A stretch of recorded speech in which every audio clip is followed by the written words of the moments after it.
Welcome to the Salmon Runs YouTube. Enjoy the video. Start by assembling everything on the counter so you move smoothly. Use 2 ounces fresh truffle or 1 ounce truffle paste for 1 pound of pasta.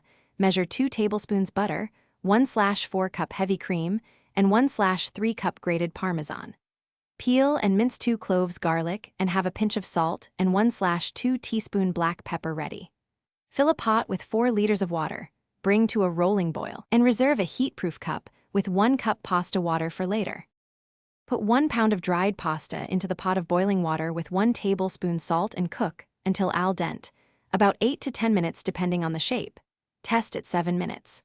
While pasta cooks, melt 2 tablespoons butter in a skillet over medium heat and sauté 2 minced garlic cloves for 30 to 45 seconds until fragrant but not browned. Add 1/4 cup heavy cream and 1/3 cup grated Parmesan, stirring until the mixture warms and begins to thicken to coat the back of a spoon. Drain the pasta, but reserve 1 cup pasta water. Return pasta to the pot and toss with the cream Parmesan base, adding up to 1/2 cup reserved water to reach a silky consistency.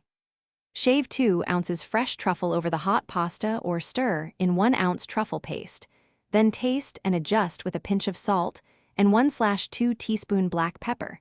Finish with a drizzle of extra virgin olive oil if desired. Serve immediately with extra Parmesan.